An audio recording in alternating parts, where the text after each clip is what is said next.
정용섭의 인문학적 성서 읽기 로마서 법과 자유 27. 채식주의에 대해 로마서 14장 1절에서 12절 로마 교회의 자리. 우리는 오늘 본문을 이해하기 위해서 로마 교회 공동체가 처한 삶의 자리를 어느 정도 살펴보아야 합니다. 왜냐하면 바울이 로마서 앞부분에서 다룬 복음과 율법의 관계는 기독교 도그마에 대한 보편적인 해명인데 반하여 이제 로마서 끝자락에 해당되는 14장에서 제시하고 있는 사안은 로마 교회의 구체적인 문제이기 때문입니다. 참고적으로 바울의 서신은 일반적으로 수신자의 구체적인 정황을 확인한 다음에 기독교 복음의 원리를 제시하는 방식이었는데 로마서는 그게 정반대의 수순으로 전개되었습니다. 아마 로마 교회는 바울 자신이 설립한 교회가 아닐 뿐만 아니라 아직 한 번도 방문한 적이 없는 교회이기 때문에 아주 조심스럽게 복음의 큰 그림을 우선 제시하고 이에 근거해서 로마 교회의 구체적인 사안을 다룬 게 아닐까 생각합니다. 우선 로마 공동체는 가장 대표적인 이방인 교회입니다. 바울의 모교회라 할 안디옥 교회도 역시 이방인 교회이지만 지리적으로 예루살렘에서 크게 떨어져 있지 않았기 때문에 유대 기독교인들의 영향을 적지 않게 받았습니다. 그러나 로마 교회는 그 당시 로마 제국의 수도로서 유대인들의 영향력이 거의 없는 곳이라는 점에서 아주 특별한 이방인 공동체였습니다. 따라서 유대 기독교인들이 주류이거나 그 영향력이 상당했던 안디옥 교회는 율법 문제가 현안이었겠지만 로마 교회는 이방인들의 생활 습관이 이슈로 등장할 수밖에 없었습니다. 로마인들은 그 당시 유럽에서 가장 고급한 문화 시민들이었지만 그들에게도 모든 고대인들에게서 볼 수 있는 토템 신앙이 남아 있었습니다. 그런 신앙은 우리나라 사람들이 절기에 따라서 고사를 지낸다거나 이사를 할 때 손 없는 날을 찾는 습관과 비슷합니다. 이제 예수를 믿기로 작정은 했지만 여전히 그런 습관을 떨쳐버리지 못한 이방 기독교인들이 적지 않았기 때문에 로마 교회 안에 문제가 불거졌습니다. 사실 한 인격의 정체성이 어느 정도 형성된 다음에는 변화되기 어렵습니다. 비록 형식적으로는 기독교 세계에 들어왔다고 하더라도 그 사람의 의식을 지배하는 것은 그 이전에 형성된 세계관입니다. 아마 로마 교회를 구성하고 있는 신자들의 정신적 사정도 이와 같았을 것입니다. 채식주의 2절 말씀은 이렇습니다. 어떤 사람은 믿음이 있어서 무엇이든지 먹지만 믿음이 약한 사람은 채소밖에는 먹지 않습니다. 믿음이 약한 사람이 채소만 먹는 이유는 로마 문명에 대한 적대감이 작용했기 때문입니다. 이런 먹거리 문제에 대해서 훨씬 구체적으로 설명하고 있는 고린도전서 8장에 따르면 그 당시 시장에서 판매되는 고기는 헬라 신전에 바쳐졌던 것입니다. 고린도 교회에서도 이런 고기를 먹어야 하는가 말아야 하는가 하는 문제로 인해서 상당히 심각한 갈등이 빚어졌습니다. 로마 교회에서도 이런 갈등이 똑같이 재현된 것 같습니다. 엄격한 기독교인들은 로마 사람들이 먹는 고기를 일절 입에 대지 않고 순전히 채식만으로 살았습니다.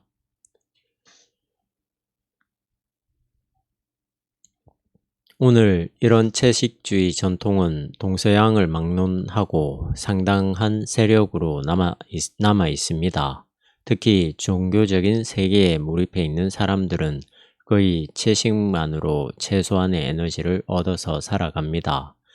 절에서는 기본적으로 채식마늘, 그리고 양념도 담백한 것을 사용합니다. 불교의 고승들은 한 걸음 더 나아가서 생식을 합니다.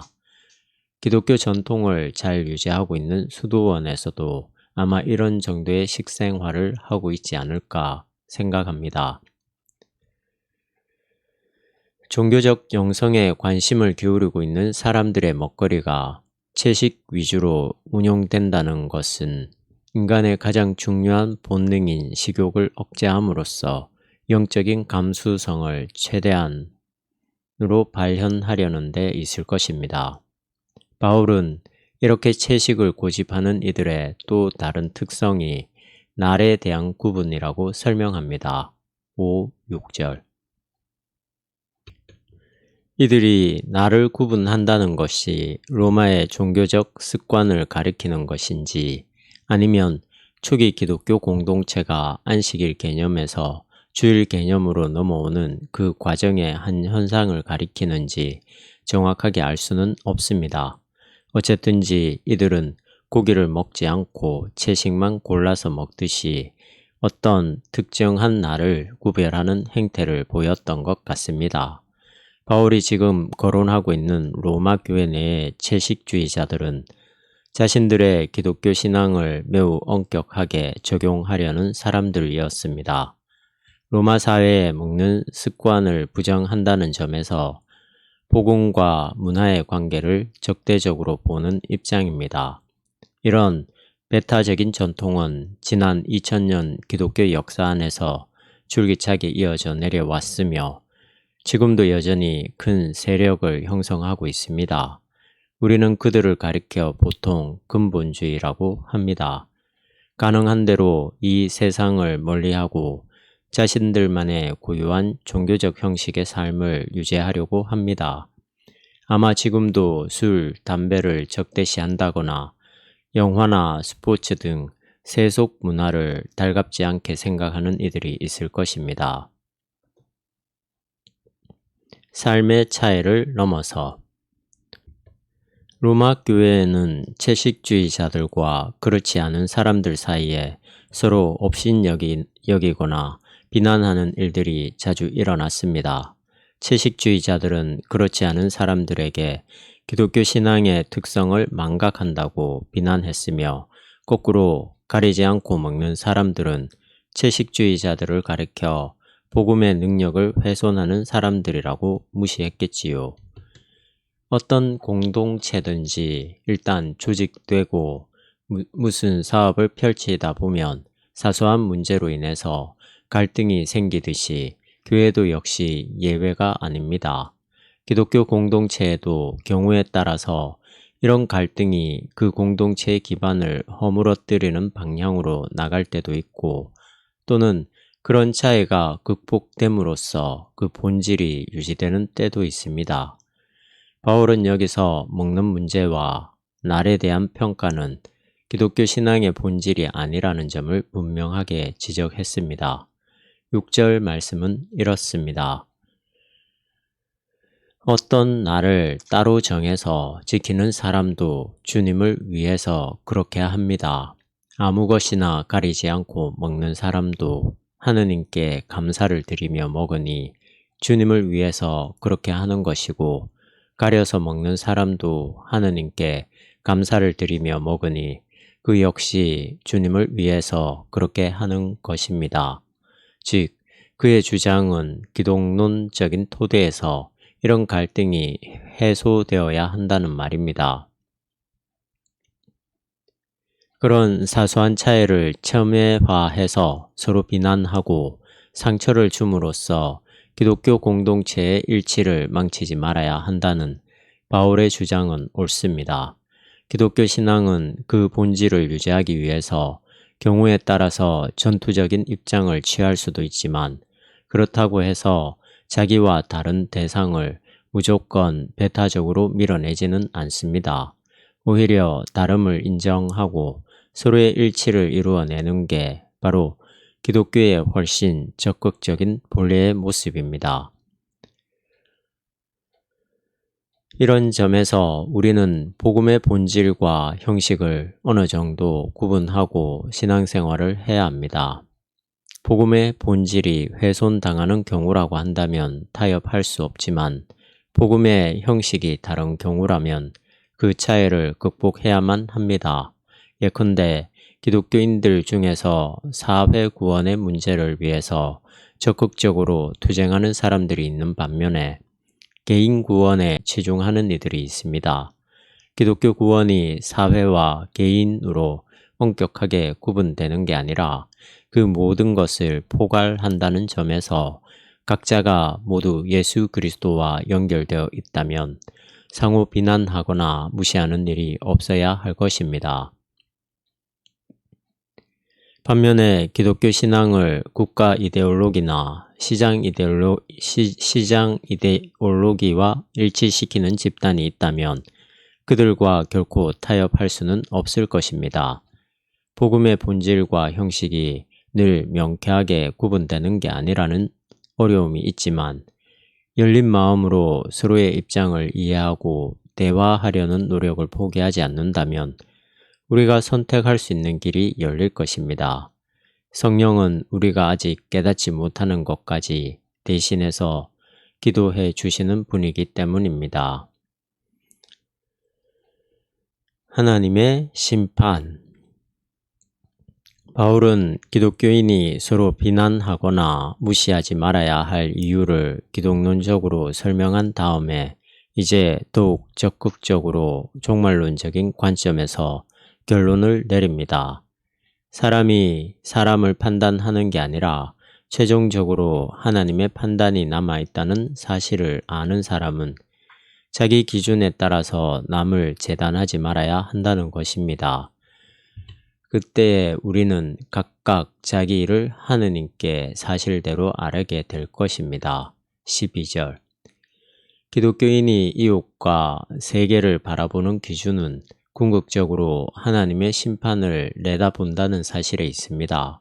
그 어떤 사람도 그 어떤 사건도 이런 마지막 심판 앞에서 피할 수 없다는 사실을 우리가 명백히 인식한다면 자기 자신의 책임을 남에게 미룰 수 없을 뿐만 아니라 다른 사람을 매도하지 않을 것입니다. 부득이 판단해야 할 경우라도 그는 최대한 조심할 것입니다. 그렇다면 우리 앞에 드러난 모든 악에 대해서도 그 판단을 정말로 미루어 놓아야 한다는 말씀일까요? 누가 보아도 분명한 독재자, 가정 파괴범, 사이비 교주들도 역시 건드리지 말아야 한다는 건가요? 여기에 기독교 윤리의 딜레마가 있습니다. 우리가 마땅히 책임을 묻고 비난할 수 있는 범위를 어느 누구도 이 일을 제기하지 못할 만큼 정확하게 결정하기 어렵기 때문입니다. 지난날의 역사에서 교황청이 종교 재판을 통해서 출교하거나 심지어 처형한 이들 중에서 억울한 사람이 한둘이 아닐 것입니다. 그 중에는 소종파 지도자, 집시, 과학자, 마녀라고 일컬어지던 민간 치료자들도 있습니다. 인류 역사에는 국가의 헌법기관에 의해서 억울한 일을 당한 사람들이 적지 않습니다. 소위 사상범들을 사형에 처하거나 장기 투옥시킨 우리의 보안법도 대표적인 사례입니다. 오늘 본문에서 우리는 이런 문제에 대한 실증적인 대답을 발견할 수 없습니다. 역사 안에서 벌어진 상황은 그 시대를 살았던 사람들이 감당해야 할 몫입니다.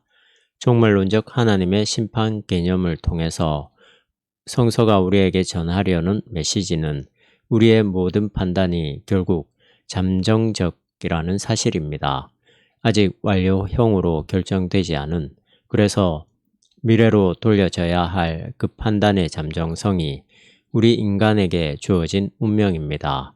모든 판단의 미래적 성격은 인간의 역사만이 아니라 사물에도 적용됩니다. 사물의 실체에 대한 물리학적 판단까지도 역시 아직 결정되지 않았기 때문에 우리의 판단은 미래로 유보되어야 합니다. 그렇지만 인간의 판단이 잠정적이기 때문에 그 어떤 판단을 내렸어도 절대 안 된다는 것은 아닙니다. 성서는 만물과 만사가 잠정적이라는 엄정한 사실만 말할 뿐이며 그것을 전해 들은 인간은 자신의 역사 안에서 가장 합리적으로 판단할 수 있어야 합니다. 이런 점에서 우리의 판단은 한편으로 소극적이며 다른 한편으로 적극적입니다. 이런 변증법적 관계를 유지함으로써 우리는 교회 안에서 그리고 세계 안에서 다른 이와 차이를 극복하고 진정한 일치를 이룰 수 있습니다.